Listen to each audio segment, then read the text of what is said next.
we're both from Oklahoma.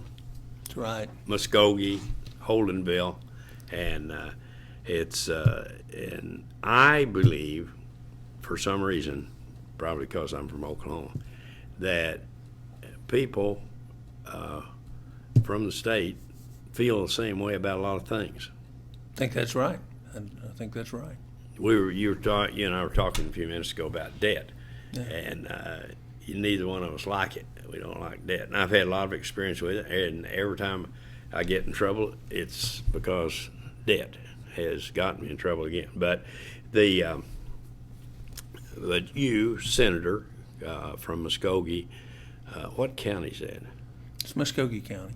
Muskogee County. Yeah. I'm from Hughes. Yeah, I've been to Hughes a lot of times. You know who's from Hughes? Senator now? Inhofe? Massachusetts. Which? Oh, Elizabeth. Did you know she's from Wetumpka? Oh yeah, I knew she was from Wetumpka. She still has family living in Oklahoma, but I don't know about her Native American connection. She's not a Cherokee. She's not a Cherokee any more than you and I are. Are you? No, my wife is though. Okay. My wife is. But anyway, you were senator for 10 years, and you got cancer and beat it. Yeah. And three times. You look great at that, but I've always been a fan of yours. But but anyway, what do you think now? There's been so many changes. Thank God that the Lord let me hang around to see all the changes that have taken place, and there are going to be more take place. Unusual, and if I'd have died 10 years ago and you'd have come to heaven this morning, and I'd have said, Tom, bring me up to date, I don't know what happened, and you told me, I would wonder how a liar like you got in heaven. I wouldn't have believed what you had told me had happened to the United States, this world, and everything else. Okay, you talk. What Well, we're the greatest republic there ever has been, but all of them die. Most of them murder themselves, and we're in the process of doing that. And we're doing it for a lot of reasons. You think about Congress. Why doesn't Congress work now? It doesn't work because we've had members of Congress now pick who's going to vote for them rather than the people who are the citizens pick their candidates. And we do that through gerrymandering. So what's happened is you get a congressional district that is now more and more conservative or more and more liberal. And if you represent that district, if you do something other than very, very conservative or other than very, very liberal, you get primaried the next time. Okay? So you have this guy that's basically a fiscal conservative, this one that's basically a liberal that can usually work together and fix things out. But now that we've got these extreme districts that have been gerrymandered to hard right or hard left, there's no compromise because the number one goal most of the politicians are thinking about is how do I get reelected? How do I do it? So just through our gerrymandering process, we have really made a difference in the ability for people to compromise. I can't believe that. I know Harry Reid, I know him, and he and I have been friends because he supported my natural gas bill. But I can't believe that he says some of the things he does about other members of the Senate and people in this country. I think everything can be managed by what you're talking about. You can have far right, far left, but can get together, work something out, and everything else. But we've gotten so we can't do that. I mean, well, there's a difference in who's there too, but now we're down to leadership. It's number one. Most of the people there have never had real jobs. In the Senate, it's almost 70%. They've been in some type of political position their whole life. I mean, look at Harry Reid, prime example. He's never had a real job. No, And so what is their frame of reference? Their frame of reference is politics. It's not common sense. It's not hard work. They don't have to worry about earning a living. It's everything else that everybody else in this country has to worry about every day, educating their kids, taking care of mom, doing the things that are necessary. Most of them don't experience. Plus, they have no real foundational experience in everyday life that is really hard knocks. The thing that makes you good is losing and getting back up and fighting again. That's what makes you good. And if you've never done that and you've never been there, then you don't have the insight with which to make critical judgments for our future. So when 2/3 of the Senate and over half the House have never done anything except politics, why would we expect anything other than a political expedient answer each time? And that's what we get. And that's why we have a government now that where the Congress has actually given up most of its power. They've ceded most of their power to the executive branch. I couldn't believe Obama could do what he did, and nobody ever blew a whistle out of Congress, said, hold it, you can't do that. I think I saw him do everything he wanted to. Well, they did do it, but that tells you the other problem we have in our country. We have a real disproportionate coverage in the press. Every time he did something, we stood up and said, don't do that. You can't do that. But there's two problems with it. One, the press isn't going to cover us, they're going to cover him. So you never hear the objection. Number two is we don't have standing in the courts. One of the defects in one of the things I want to fix is if we have senators and congressmen and the president does something like the multiple things he's done through executive orders, they shouldn't have to prove injury to get standing in a court of law. They ought to be able to take him straight to the court and have the court make a decision, you exceeded your authority or you didn't. I mean, just think about what he's done on the immigration, whether you agree with it or not. He's totally gone around what the law says on immigration. Now, that's been challenged. Is his those actions on immigration, is it all because he's getting more people in here that will vote? Mm-hmm. That's it. Well, who knows the motivation? The thing is they do want the Hispanics should be conservatives' dream. They're great people. Oh, sure. They're hardworking. They're people of faith. They're family-oriented people. But the whole point is he went around the law.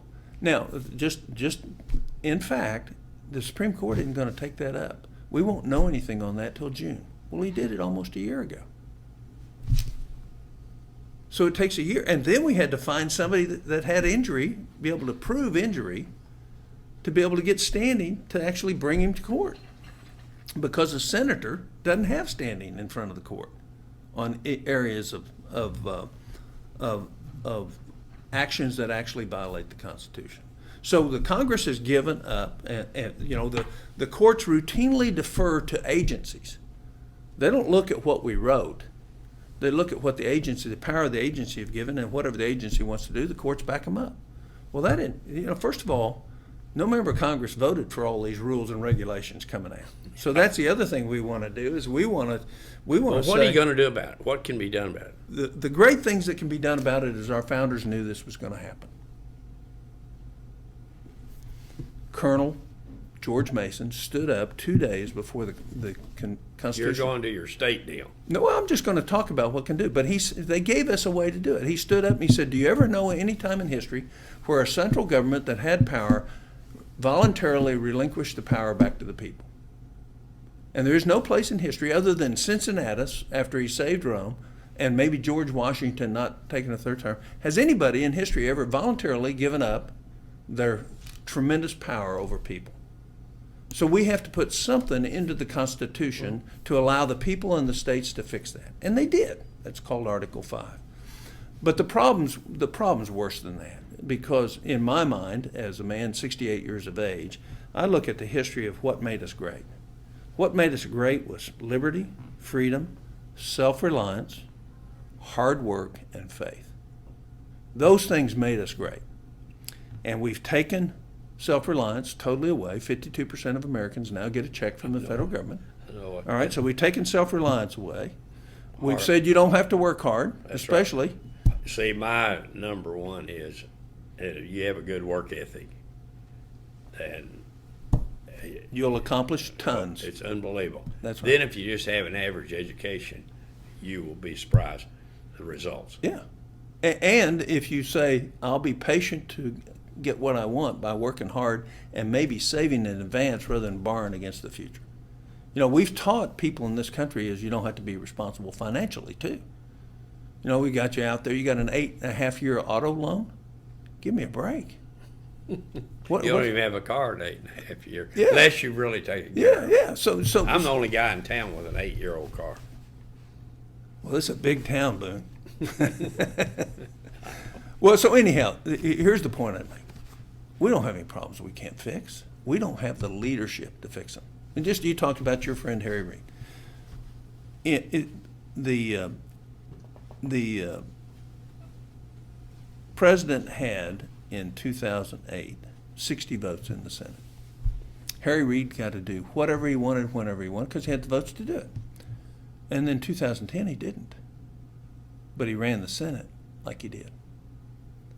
And so he's actually destroyed the Senate because he didn't like not having a supermajority anymore. And so now, even though Republicans are in charge, the whole thing's at loggerheads because he still thinks he's got 60 votes. And people who. But you're crossing over from one side to another in the Senate is almost unheard of now. What you mean? Well, but look, let me tell you something. I passed more bipartisan legislation than you can shake a stick at, and I was known as Dr. No, right? Oh, of course. But I would go out and say, I'm not going to do this. Here's what you have to change if you want to get me to go along. I'd go aggressively say, okay, we got to solve this, but let's do this and this plus what you want to do, and then we don't step on the Constitution and we don't spend money we don't have. And you know what? We got a lot of stuff passed. But I also stopped hundreds and hundreds of billions of stuff that wasn't paid for and is no business of the federal government. And that's what they didn't like. Because a career politician's way to get reelected is to spend money, people's money, in ways that they think benefit them. That benefit the people and the politician. Yeah, they think, I believe they passed legislation believing they're helping almost everybody. Sometimes. Yeah. And it doesn't turn out that way every time. Well, but it goes back to what I said earlier. They don't have a thimbleful of common sense because they've never done anything in life except politics. I agree. So it makes it hard. But there are solutions for it. We can fix these things. We're not lost. Our founders gave us a great way to fix it. And what we got to do is do it. But you got to do it through leadership. You got to do it through leadership. That's why I'm out around the country. Yep. I know it. I was in the Commonwealth of Virginia House of Delegates yesterday, working on these issues. Well, you understand them, and if that's the role that you have assumed and you're capable of carrying it out, hats off to you, Tom Coburn from Muskogee, Oklahoma. We're going to do it. We're going to have a convention of the states. We're going to put limitations on the federal government. We're going to say you have to have a balanced budget with generally accepted accounting principles. You can no longer borrow from our kids and not have to make hard choices. We're going to say you're going to have term limits. And we're going to say if you're going to pass a law through an agency, we're going to have the members of Congress vote on that. And oh, by the way, if the Supreme Court comes out with some wacky ruling that the vast majority of people in this country disagree with, if 30 states say that's a wacky ruling, it doesn't count anymore. Now you're back to Obama health care. Well, that would have stopped that. Well, but it's even worse than that because what we have is one person in a black robe on critical issues in this country now deciding for all of us. And the real question is, who decides my liberty? Is it me? Is it people in Washington? Or is it one guy in a black robe? Or is it God, my God-given right to have liberty and freedom? And why should anybody be taking that away from me? And so the answer is let's go back legally and do what we can do that our founders gave us a way to fix. But you've got a way to do that. Yes, sir. And here's the details of it. What they wrote, and this is the only thing that our founders had that wasn't controversial, that wasn't 100% unanimous. This was 100% unanimous. If 2/3 of the states feel they need to have a convention of the states to modify the Constitution, it is called. No governors involved, no judges involved, just the state legislatures. It's a joint resolution. If they do that, the only role Congress has in that is saying where and when they'll have the meeting. That's all? That's all. That's the only thing they get to decide. what comes out of there, all 50 states go, whether they pass one of the 34 or not, is simply a recommendation to the other states. We think we ought to modify the Constitution that way. Our founder said 3/4 then of the states have to approve that. That's 38 states. That's a super high bar. So there's no risk that we're going to lose anything in doing this, because all it takes is 13 judiciary chairmen of either a House or Senate in the 50 states to say we're not taking it up, and it doesn't happen. When do you think this can be accomplished? I think we will be at about 21 states at the end of this year. I think we'll probably be at 30 at the end of next year. So I think in 2018 we will have 34, and you'll see a convention of the states. And it'll take about 6 months of hard meetings between the delegates that go. And there's no risk that your delegate will come, because you can pass a delegate limitation amendment that makes, if they vote outside of what the application was or what the state instructions are, it's a felony. They go to jail. So, I mean, there's all sorts of ways to put controls on this so that there's no downside risk. You know what's wrong with this idea? 2018, we can get this done. I'll be 90 years old. Well, listen, if I was sitting where you are and I was going to be 90, I'll never make it to 90, but if I was going to be 90, I'd be saying, hooray. Well, I want you to keep moving it faster all the time. We are. We have 1,200,000 people following us on Facebook. We have 640,000 volunteers. We have a precinct. We have a captain in 3,100 of the 4,200 legislative districts in the United States already. By the time this happens, we'll have 4.5 million on Facebook. We'll have 2.5 million volunteers, and we'll have a precinct captain in every legislative district. Every precinct will have a captain, and we'll have a volunteer of Americans that get their freedom back. Okay. We're going to do it. I think you will. And hats off to Thank you, Tom Coburn. Thank you.